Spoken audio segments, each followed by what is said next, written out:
किस को ट्रांसफ्यूजन किया जाता है, कौन कौन से पेशेंट को रिक्वायरमेंट होती है और कौन डोनेट कर सकता है ब्लड को, इसका हमने पार्ट फर्स्ट में डिटेल से डिस्कशन कर लिया कि कौन डोनेट कर सकता है और कौन नहीं कर सकता है। अब कौन कौन से पेशेंट्स को ब्लड की जरूरी होती है। पेशेंट को, जो एनीमिक पेशेंट होता है उनको हेमरेजिक, जैसे कि एक्सीडेंट हो गया, लार्ज ब्लड उसका लॉस हो गया, तो उसके दौरान ब्लड की रिक्वायर होती है। जीआई की सर्जरी होने की वजह से भी होती है। ए की सर्जरी लंबे टाइम चलती है तो उसमें सर्जरी में भी पेशेंट को ब्लड की रिक्वायर होती है। जो पेशेंट कैंसर के पेशेंट होते हैं उनको अलग अलग टाइप के ब्लड की रिक्वायर होती है। जैसे एनीमिक हो गया तो उसको पीआरबीसी की जरूरी होती है। ब्लीडिंग कहीं से हो रही है तो प्लेटलेट्स की उनको जरूरी होती है।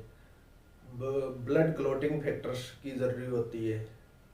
डब्ल्यूबीसी की भी कई बार जरूरी पड़ जाती है। फ्रेश फ्रोजन प्लाज्मा की भी जरूरी होती है। ये अलग अलग ये होता है कैंसर के पेशेंट्स में ब्लड की रिक्वायर। आज तक हमने ये सुना है कि ब्लड एक ही प्रकार का ब्लड होता है, लेकिन आज मैं अपना एक ही प्रकार का होता है लेकिन उसमें कंटेंट अलग अलग होते हैं। ठीक है, तो वो जो मेडिकल पर्सनल है उनको पता है, लेकिन आम आदमी हमेशा एक ही समझता है कि ब्लड एक ही बार एक ही टाइप का होता है। एक आदमी मैक्सिमम 2 यूनिट ब्लड डोनेट कर सकता है। 1 यूनिट के अंदर 350 ml ब्लड होता है। एक आदमी एक बार एक साथ रिक्वायर हो तो 2 यूनिट ब्लड का डोनेट कर सकता है। Blood transfusion, autologous blood transfusion होता है। जैसे कि आपकी सर्जरी होनी होती है तो रेयर चांसेस में, जैसे ओ नेगेटिव वाला हर सभी को नहीं मिलता है, ओ नेगेटिव हर किसी का ब्लड ग्रुप नहीं होता है, तो वो अपनी सर्जरी से 7 दिन पहले अपना ब्लड डोनेट कर सकता है। ब्लड बैंक में मिनिमम 3 डे पहले उनको ब्लड डोनेट करना होता है। ये ऑटोलोगस ब्लड ट्रांसफ्यूजन होता है। एक ब्लड ट्रांसफ्यूजन होता है कि वो लार्ज ओटी के अंदर सेटअप होता है कि जहाँ से ब्लड लॉस हो रहा है उसको कलेक्शन करते हैं, प्यूरिफाई करते हैं और वापस ट्रांसफ्यूजन करते हैं। उसे सेल्वेज ब्लड ट्रांसफ्यूजन बोला जाता है। डोनर, डोनर के द्वारा जो डोनेट किया जाता है वो एक ब्लड डोनेशन ब्लड होता है जो पेशेंट को रिक्वायर होती है तो हम ट्रांसफ्यूजन करते हैं। अब बात करते हैं पीआरबीसी। पीआरबीसी होती है वो 300 ml का बैग होता है जिसके अंदर ऑल कंटेन ब्लड के आते हैं। ऑल ब्लड भी बोला जाता है। और इसमें 50 ml का सिट्रेट आता है जो इसको प्रिजर्वेटिव करके रखा जाता है ब्लड को। टाइप फर्स्ट, टाइप सेकंड के अंदर आती है प्लेटलेट्स।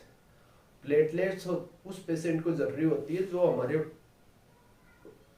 ऑल ब्लड के अंदर से अलग से मशीन से इसको अलग की जाती है और प्लेटलेट ही अलग निकाली जाती है। जैसे डेंगू के पेशेंट को रिक्वायर होती है।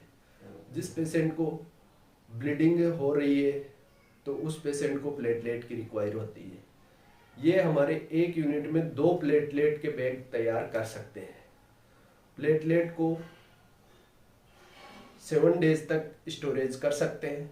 22 सेंटीग्रेड टेम्परेचर के ऊपर हम स्टोरेज करके रख सकते हैं। ऑल ब्लड को हम 35 से 42 डेज तक स्टोरेज करके रख सकते हैं नॉर्मल टेम्परेचर के ऊपर।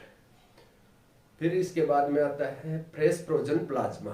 फ्रेश फ्रोजन प्लाज्मा उन पेशेंटों को ट्रांसफ्यूजन किया जाता है। तीसरे नंबर पे फ्रेश फ्रोजन प्लाज्मा उन पेशेंटों को ट्रांसफ्यूजन किया जाता है जिन पेशेंटों को अननोन फैक्टर है, उनके कोज का पता नहीं है कि ब्लीडिंग हो रही है, कौन सा फैक्टर है, तो उन पेशेंट को हम फ्रेश फ्रोजन प्लाज्मा ट्रांसफ्यूजन किया जाता है। फिर आता है हीमोफीलिया पेशेंट। इनमें स्पेसिफिक फैक्टर होते हैं ब्लड के, जैसे फैक्टर 8, फैक्टर 9, तो वो हमारे को ब्लड से अलग करके किया जाता है। और उसके बाद में जिस पेशेंट का आइडेंटिफिकेशन हो कि इनको फैक्टर 8 की ही रिक्वायरमेंट है तो उनको अलग से ब्लड से फैक्टर निकाल के फैक्टर का ट्रांसफ्यूजन किया जाता है। जैसे हीमोफीलिया के पेशेंट को फैक्टर 8 की जरूरी होती है तो हम हीमोफीलिया के पेशेंट को फैक्टर 8 ट्रांसफ्यूजन कर सकते हैं अलग से निकाल के। और हेल्पफुल होता है सबसे ज़्यादा लेकिन जितना हेल्पफुल होते हैं इनके हार्म भी ज़्यादा होते हैं, रिएक्शन होने के चांसेस भी ज़्यादा होते हैं, और कम्युनिकेबल डिजीज़ भी ट्रांसमिशन हो सकती है पेशेंट को इसकी वजह से। तो इन चीज़ों का हमारे को ध्यान रखना होता है।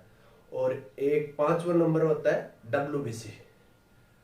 तो ये WBC को हम 1 डे स्टोरेज कर सकते हैं, और देर को रिक्वायर होती है तो हम ट्रांसफ्यूजन कर देते हैं।